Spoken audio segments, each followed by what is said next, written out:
Plus, you don't think that if I would have fallen off the stage instead of Martin, that he wouldn't have had a joke? You better believe he would have had a joke. He would have told people, I saw Fluffy bounce. Not to mention the fact that you know that'll make the news. I fall off the stage tonight, there'll be a van out in front in an hour. Yeah. We're standing here live in front of the Hard Rock Hotel and Casino, where authorities believe Fluffy lost control. Let's go to Tom, who's inside the venue, who could fill us in with more. That's right, Jim. I'm standing here at the Hard Rock Hotel and Casino inside the venue where apparently Fluffy took a spill. It is still uncertain as to what happened here tonight. We did have a chance to interview local authorities who had this to say. Damn! It is still uncertain if there was any problems with the stage. We did speak to security who had this to comment. I saw the whole damn thing, okay? Woo! Fluffy fell. He fell hard. I ain't seen that many white people cry since a Taylor Swift concert. It was bad. It was bad. And in Miami, are you kidding me? He hurt more Cubans than Castro.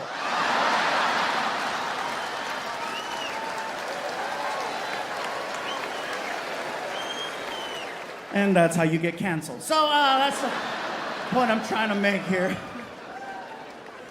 I made the news recently, without giving too much away. There's an episode of Family Feud coming out very soon that I'm gonna be on. Yeah. It is the celebrity edition, so it's Fluffy and Fluffy's family versus Fat Joe and his family. So yeah, it's Fat Joe versus Fluffy, because apparently the producers have a great sense of humor.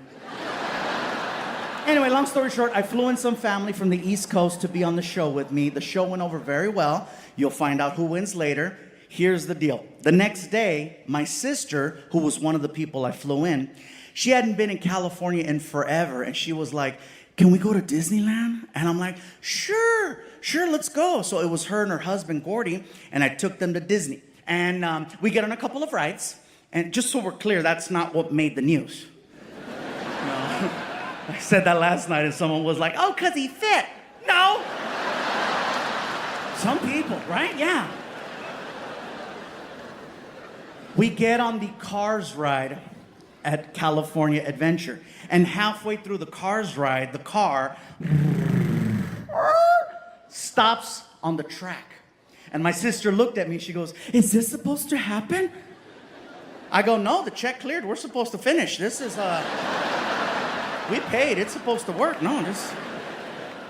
It took the Disney people about 20 minutes to come get us and take us out of the car. So we're sitting there outside in the sun for 20 minutes. I had no problem with that because I am mocha. I'm okay in the sun for 20 minutes. My sister, she's twice as dark as me. She's like freaking, Apache. She's, freaking Azteca. Just, Her husband, on the other hand, he's from Minnesota. He almost died. Oh, don't you know? Yeah, so while we're sitting there in the car, waiting for the Disney people to come take us out of the car, the people waiting in line realize that the ride has been shut down. And so from the ride, you can see the line. People see the car on the track, and then they see who's in the car. And all of a sudden, cell phones start coming out. And by the time we left Disney, TMZ had already reported the story. And you can Google this, okay? TMZ reported the story. Before we left the park, it said, Fluffy stuck on LA freeway at Disney. I thought it was cute. I thought it was silly. I thought it was funny. I thought it was okay. Until I read the comments. Oh, some of you are dicks.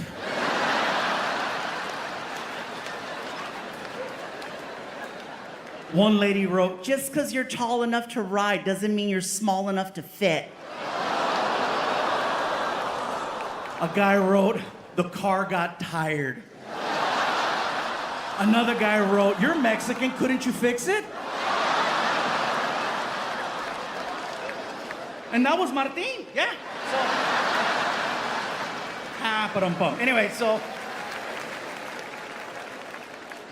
the time before that, we made world news.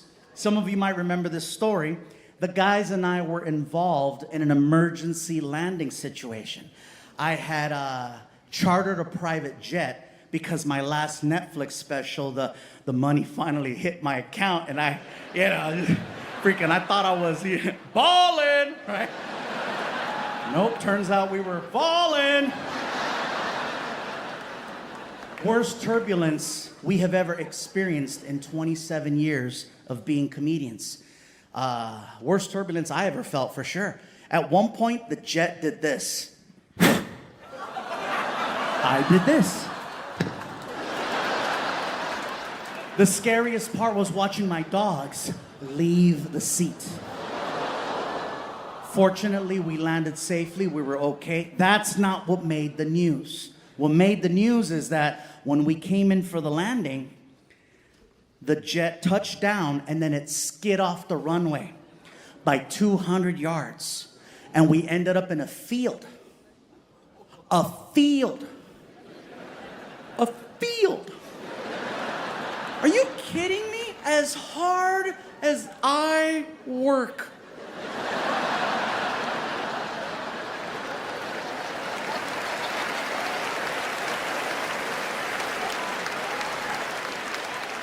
To break stereotypes. A bunch of Mexicans ended up in a field. Yeah, that's what happened.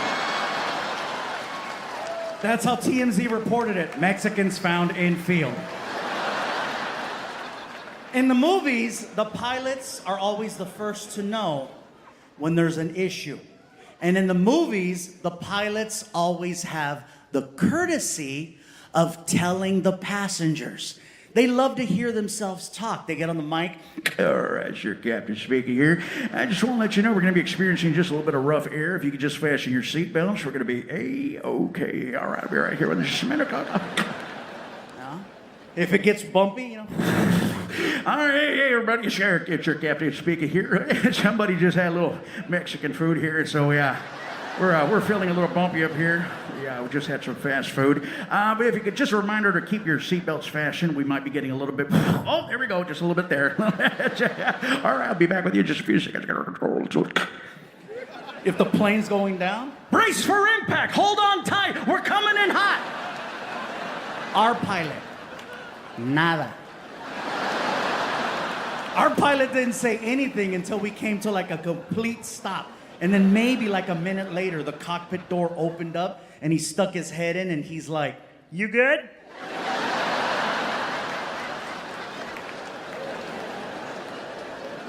I was like, my chihuahua's in a cup holder. I am not good. It was a scary situation, you guys. But let me tell you, even though we were involved in an emergency landing and we thought we were gonna die, I'm grateful for the experience, believe it or not. I'm grateful because it reminded me how valuable life is and how quickly things can change. Every now and then we need a little reminder. We need to get shaken up a little to remind ourselves, oh my God, this is special, this is important. Enjoy it, have fun. The rest of the day after the landing, there was nothing anybody could tell me to ruin how good I felt to just be breathing and be alive. Nothing.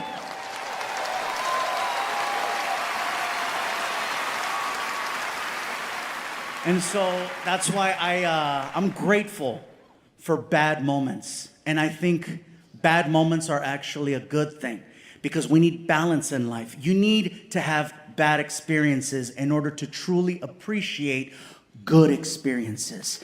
Not every day can be the same. And you need to have a way to balance. Now, don't get me wrong. Sometimes there's too many bad days in a row, and that shit sucks. And that's actually what happened to me. After the near-death experience, I go home to find out that someone broke into my house.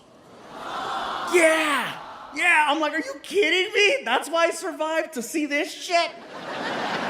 The only reason why you haven't heard about it until now is because the detective who's working the case told me I'm not allowed to talk about it. In California. Yeah, if the guys that broke into my house are here tonight, bravo. Bravo, that's a flex and a half. No, they broke into my house, and of course, the number one question is, what did they take from your house? And what they took from me, honestly, was my peace of mind. I didn't feel safe in that house after. But if you must know, I did everything to prevent a break-in. I had, first of all, a good neighborhood. I had an alarm. I had 2 camera systems. I had a fence that surrounded the property. I thought it was good. I got video footage of the entire robbery. In 4K. Oh, that shit is crisp. I saw the guys that broke in, but I could not identify them because they were wearing masks. All I can tell you about the 2 guys that broke into my house is that they were 20 years old. I know they were 20 because when they jumped the fence and hit the ground, no pain. If that would have been like a 35-year-old with a messed up sciatica, he'd have thought twice about that fence. So they jumped the fence, they went in the backyard, and they broke the window and got in through the kitchen. They trashed my house, okay? Every drawer open, every cabinet open, everything got pulled out onto the floor so they could sift. Couches were flipped over, cushions were thrown down, and they pulled every single frame off the wall. And I asked the detective, I said, hey, look, I understand the drawers, the cabinets, and even the couch thing, but what's the story with the frames on the wall? Why did they take everything off the wall, but they didn't take any of the frames? Some of that stuff was art. Mr. Iglesias, you have to understand something about these people that broke into your home. They were not looking for photos or art. They were actually looking for a safe. I said, a safe? Yes, sir, a safe. A lot of times in these homes, people will put a hole in the wall, install a safe, and then they'll hang a frame over the safe to disguise that their valuables are in there. I said, a safe? Sir, yes, a safe. But I just got this money. Did they check the mattress? Well, I don't know. Well, let's find out. So we walk into the master bedroom. I grabbed the edge of the bed, right? And I picked it up and I was like, ah, stupid!